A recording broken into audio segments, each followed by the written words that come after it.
sudah sangat lama sekali saya ingin tanyakan. Cuma saya belum punya sosok seorang yang tepat untuk saya tanyakan tentang hal ini. Mudah-mudahan saya cocoknya. Masalah ini tentang ruh, Bu ya. Ruh. Saya pernah bermimpi kira-kira 10 tahun yang lalu. Saya mau tanyakan, di saat kita sedang tidur itu, Bu ya, apakah ruh kita itu di mana tempatnya? Dan saya pernah bermimpi, tapi saya tidak tahu itu di mana. Dan tiba-tiba suatu saat saya suami ditugaskan di Rusia. Terus saya melihat bangunan yang berbentuk masjid, tapi ternyata saya tahu itu gereja San Basil. Dia itu seperti kubah. Jadi gereja-gereja di sana tuh semuanya bentuknya kubah-kubah. Kubahnya warna-warni. Jadi saat saya bermimpi itu saya melihat seperti masjid candy, saya bilang masjid candy gitu, Bu ya, karena warnanya tuh berwarna-warni. Ada pink, ada biru gitu. Cantik banget, ini di mana? Nah, setelah saya sadar kita ditempatkan di Rusia, saya lihat pertama kali itu. Terus saya bilang, Masya Allah, apa ini mimpi saya itu, Bu ya? Itu mimpi yang sudah puluhan tahun.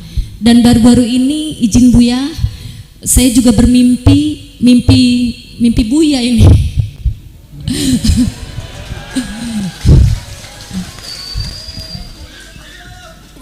Seminggu setelah saya bertemu Buya, terus sudah lama nggak ketemu. Dalam mimpi itu Buya hadir di rumah kami. Di rumah kami, alhamdulillah, Buya waktu itu lagi mengajar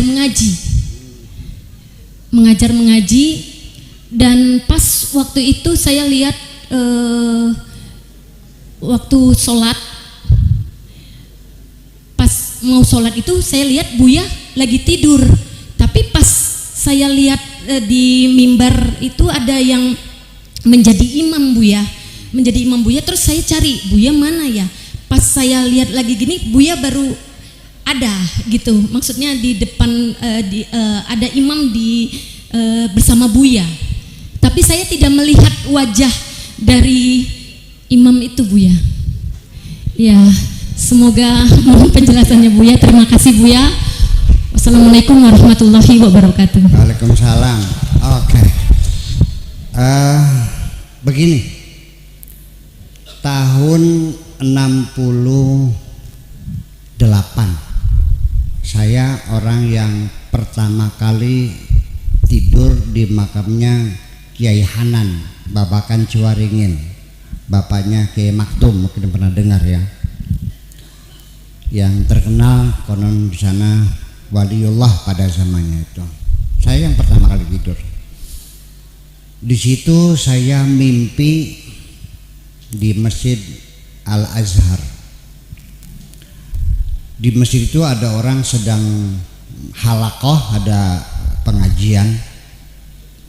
Orangnya tinggi-tinggi, ngajinya berdiri sehingga kelihatan. Akhirnya saya pengen tahu siapa ya kiainya ini. Akhirnya saya cari tiang, saya manjat tiang, nangkring di Risplang di situ. Nah, itu ceritanya. Tahun 74 saya ke Kairo, menginap di rumahnya ke Masyuri Syahid yang di Cirebon. Dia sudah lama di sana, 16 tahun di sana. Akan ke Libya, tetapi karena ada clash perang dengan Libya dengan Mesir, jadi perbatasan ditutup, saya nggak bisa keluar sampai 1 bulan, sampai masuk bulan puasa. Saya diajak sholat tarawih di Masjid Al-Azhar. Begitu saya masuk, saya terkejut. Ini masjid pernah saya lihat. Saya lama merenung, oh saya lihat dalam mimpi. Dan saya naik tiang, saya cari tiangnya, mana tiang saya panjat, ketemu tiangnya, ini tiangnya saya naikin. Itu satu. Dan seringkali saya datang suatu tempat, saya tidak bingung, ini saya pernah kesini, ya kan gitu. Yang pasti di Muara Angke itu saya dengan anak saya mancing di Muara Angke, bulan puasa juga, kepengen kencing, cari musola. Kayak di musola itu ada drum air dicat biru di depan itu. Betul ada. Saya lihat dalam mimpi. Nah ini kan artinya, makanya di sini salah satu seorang peletak batu pertama psikologi analisis yaitu Sigmund Freud bersama Alfred Adler membuat satu madrasah ilmu nafs tahlili psikologi analisis gabung dua. Salah satu karyanya yaitu The Dream Explanation, takbir mimpinya Sigmund Freud. Jadi menurut beliau jasad sama roh ini selalu sejajar. Nah, ketika jasad kita dan roh kita ini sejajar, maka mimpi-mimpi kita ini selalu mimpi yang baru atau yang baru terjadi. Paginya kita menyatakan cinta kepada cewek, ditolak cintanya, sakit hati kan? Nah malamnya mimpi cinta kita diterima. Gitu.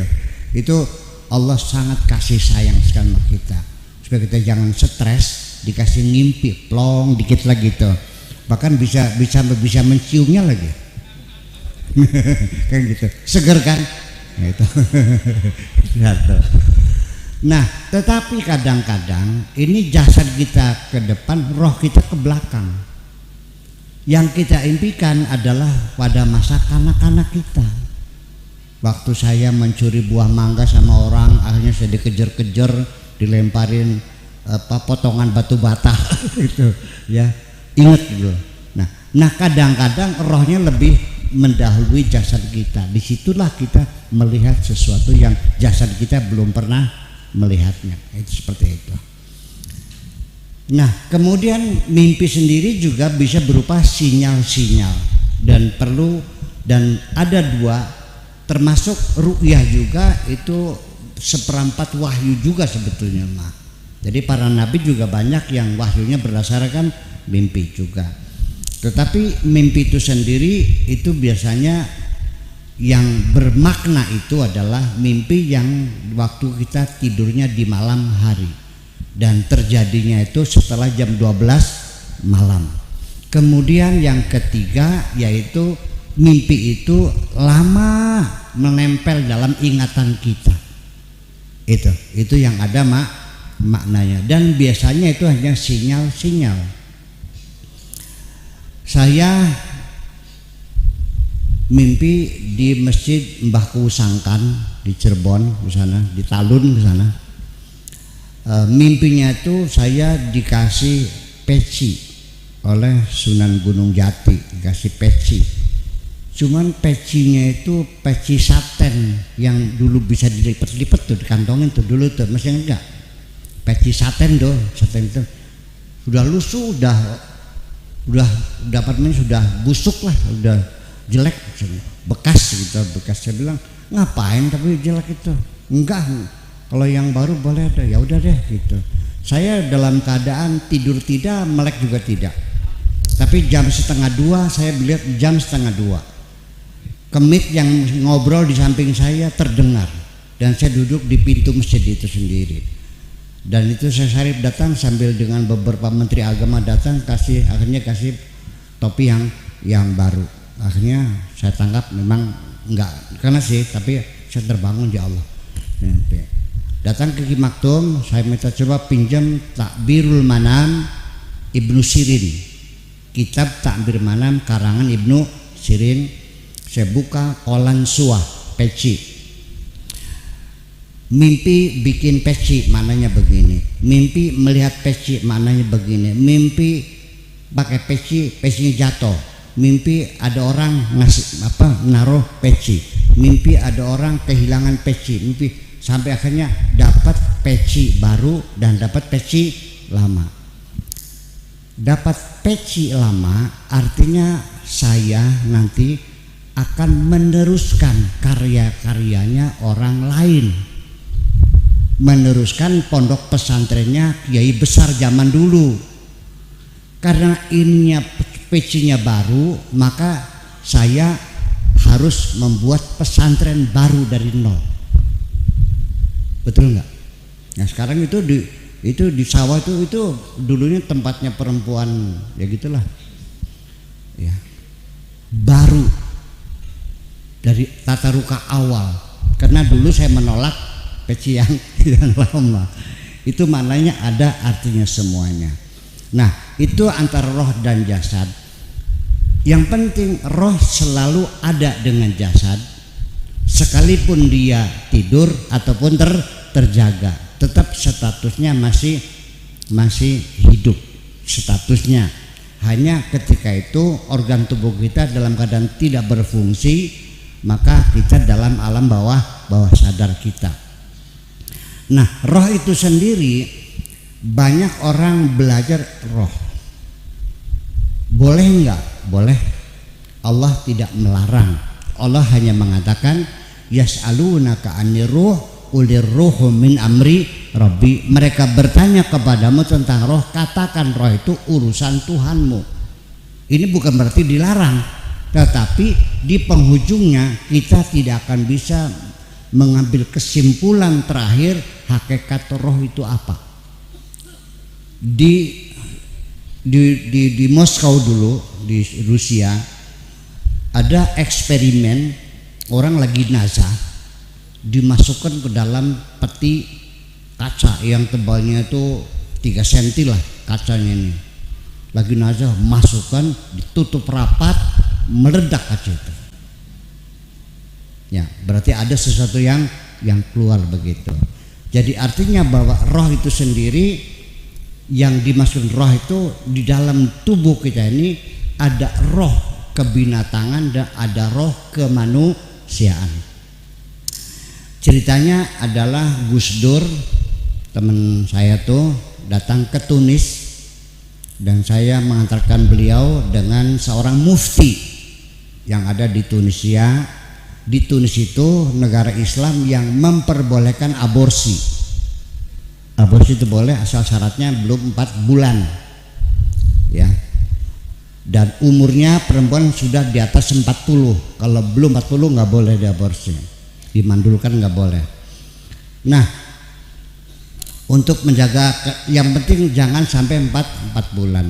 Gus Dur bertanya, alasannya apa aborsi itu boleh? Kan studi banding ke sana. Bukankah wala taqtulu auladakum khasyatal imlak, ada lagi wala taqtulu auladakum lil imlak, nahnu narzuqukum wa iyyahum dan sebagainya. Itu berarti kita menghilangkan nyawa. Kata muftinya, ya memang janin juga sebelum 4 bulan itu sudah bernyawa, tapi nyawanya nyawa kebinatangan, makanannya melalui plasenta, dari makanan ibunya. Dia berkembang, dia tumbuh, tapi nyawanya jadi ruh hayawaniyah, ruh kebinatangan. Nah, kapan mulai roh manusia turun dimasukkan? Yaitu ketika bentuk janin sudah sempurna, sudah ada gambar tangannya, kakinya, matanya, hidung sudah sempurna. Nah itu wa idza sawaituhu wa nafakhtu fihi birruhi.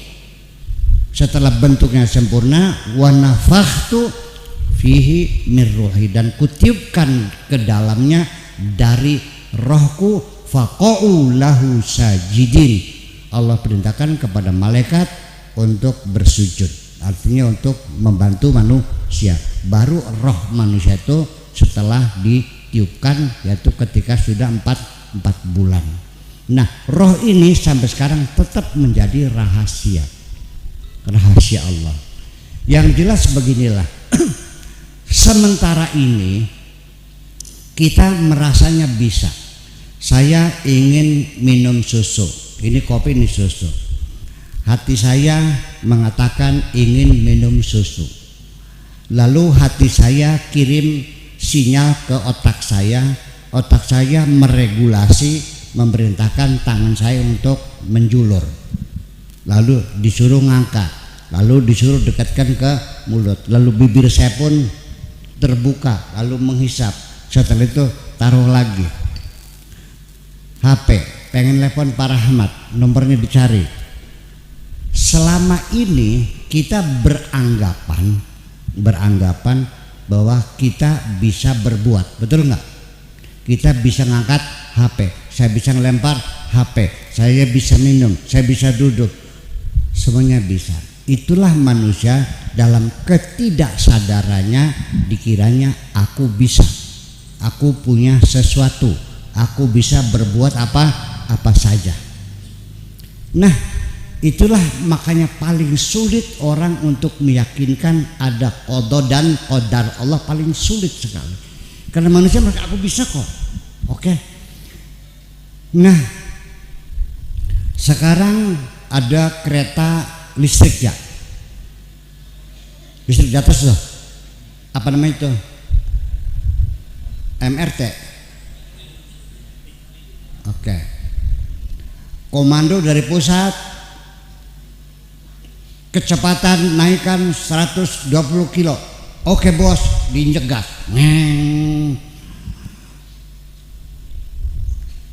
Naikkan lagi 40.